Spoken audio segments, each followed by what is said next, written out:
Écoute, tu sais qu'est-ce que je vais faire pendant tout le temps qu'on va parler? Non. Puisque je suis une femme. Ben oui, alors je vous le dis, je suis une femme. Tu sais, on peut faire plusieurs choses en même temps. Je vais faire mes ongles. OK.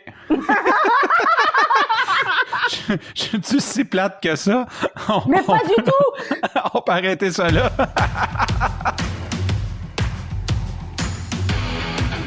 Il aime le code. Il faut que la communication soit codée, mais de façon claire et transparente. La rigidité, c'est pas pour nous. Mon nom est Francis Parent-Valquette et vous écoutez le Sandro Show. Mais le plus important, c'est qu'il est bélier. Aujourd'hui, pour cette édition des Longs Samedis, c'est la partie 2 de 1000 de ma conversation avec mon ami Sigvéo que j'ai eu pendant le confinement. C'est ce fameux épisode de 2 heures que j'essaie de décortiquer en morceaux un petit peu plus faciles à digérer, surtout pour moi aussi, côté montage. C'est comme un monstre que j'ai repoussé à éditer depuis le mois de mars. Aujourd'hui, c'est la partie 2 et on reprend où on a laissé, où Sigvé va nous donner sa vision, son opinion de la différence entre le système d'éducation français et le système d'éducation québécois. Sur ce, je te laisse à l'entrevue. Mais avec J'aimerais que tu me décrives ça. C'est quoi ta vision de la culture européenne comme ça, de comment vivre l'éducation? Je pense qu'on touche un bon filon. Non, mais de la part d'une Française, c'est correct, non? Alors, je voudrais d'abord, premièrement, préparer les auditeurs. Ceci est juste mon opinion. Je ne veux, encore une fois, blesser personne ou vous sentir attaqué. Mais puisque tu me poses la question, Francis, et que tu sais que je suis en phase persévérante, j'adore qu'on me demande mon opinion. Là, on est fini. On est fini, là, OK? Et en plus, t'imagines, je jumelle ça avec du détail. Dans ma tête, l'éducation européenne, c'est vraiment old school. Comment dire? Autoritaire, power trip, peu d'échanges. Je trouve que c'est encore très hiérarchisé et écrasant. Voilà. Je trouve qu'on laisse pas, on prend pas en compte le fait que l'enfant est un individu et une personne à part entière qui a le droit de s'exprimer et qui, oui, c'est sûr qu'il y a des consignes à respecter, des choses comme ça, mais à chaque fois que je rentre en France, je suis toujours choquée de voir la façon dont les parents s'adressent à leurs enfants de façon sèche, que parfois l'échange n'est pas valorisé, et c'est quelque chose que ici, moi, ça m'a beaucoup rejoint à cause de mon enfance où je m'étais toujours dit que je n'oublierais jamais c'était quoi les sentiments d'un enfant d'injustice et d'être incompris, et que les adultes ne peuvent jamais comprendre quel est l'impact de leur comportement ou de ce qu'ils peuvent dire dans la tête d'un enfant, parce que c'est pas interprété ce qu'un parent peut dire et qui pense que c'est anodin et que c'est pas grave.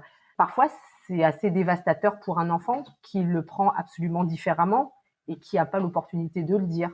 Et ici, je trouvais que même dans le système, on va dire, scolaire, et ça, c'est pour ça que j'ai beaucoup aimé ça, c'est que il y avait toujours du renforcement positif. Tout le temps, il y a un échange, voilà, c'est ça. Il y avait un échange sincère, et même les parents avec les enfants. Parfois, c'est aussi un peu trop extrême. Il y a toujours des extrêmes, tu vois, mais il y a avant de crier, bah voilà, c'est ça. C'est très criard je parle de la France, là, je n'ai pas été dans d'autres pays là, mais c'est très criard. Tu sais, quand on dit quelque chose, on le dit pas de façon OK, OK, viens mettre la table. C'est viens mettre la table. Tu vois, j'exagère, mais tu sais, c'est très tout de suite directif et t'as pas très envie de le faire, quoi. Alors que ici, c'est plus doux. Moi, j'ai eu la chance, je ne sais pas si c'est une chance, mais mon père, il devait me trouver trop mou. Il m'a envoyé, j'ai fait plusieurs années dans des collèges français quand j'étais jeune. Je suis allé au collège français et à l'Académie Pasteur, qui étaient des écoles privées avec l'éducation française. Donc, Okay. je connais... C'est sûr que c'était quand même des Québécois, les professeurs, là. Certains étaient français, mais c'était quand même plus smooth que j'imagine en Europe. Mais c'était très, très, très strict. Des heures de devoir, on avait le costume, la prière le matin... c'était assez... C'est dur à croire que je faisais ça quand je dis tout ça, là. Non, mais écoute, c'est pour ça que t'aimes la structure. Maintenant qu'on a parlé du système français, est-ce que tu penses qu'il y a quelque chose qu'on pourrait apprendre au Québec dans le système d'éducation, justement de la France? Parce qu'il n'y a pas juste des défauts à ce système-là, j'imagine. Ouais, écoute, je sais pas trop, parce que tu sais, ça fait longtemps que je suis partie. Donc, en fait, c'est compliqué de savoir exactement comment ça se passe. Tu sais, la France, de manière générale, c'est un pays de travailleurs, que ce soit dans le nombre d'heures qu'ils accumulent ou même à l'école. Enfin, tu sais, je veux dire, c'était normal d'aller à l'école 8 heures par jour. Tu sais, ici, quand on voit ton enfant au secondaire, ils font 4 matières dans la journée. Quand tu es en France, tu peux avoir 5, 6 matières dans la journée parce que le matin, c'est 4 heures, puis tu as eu français, maths, histoire et anglais, puis l'après-midi, tu as fait 2 heures de PS, et puis la dernière heure, c'est sciences. Donc, tu sais, je veux dire, c'est c'est terrible. En tout cas, donc non, j'ai pas de recommandations en fait sur ça. Là, depuis le confinement, je danse tous les jours à 18h, soit dans mon salon ou sur mon balcon, dans un groupe Facebook qui s'appelle Danse la vie. Et puis, tous les jours, je vois parfois les mêmes gens qui courent devant mon balcon. Et j'ai rencontré quelqu'un. Moi, je sais qu'il s'appelle Manu. Okay. Lui, il pourra jamais redire mon prénom. Et quand il me voit, parce que 3 fois par semaine, il court, il me voit gesticuler dans mon salon ou sur mon balcon. Et écoute, il est là. Je te jure, le gars, il est là. Attends, c'est terrible. Je suis en train de se dire son nom. Ouais, le gars, il passe devant. Non, mais c'est terrible. Ok, terrible. Ok. Et là, le gars, à chaque fois, il s'arrête, il dit, mais qu'est-ce que tu fais? Exactement la question que tu me poses. Mais qu'est-ce que tu fais dans la vie? Et moi, je réponds, je sais pas, je danse sur mon balcon.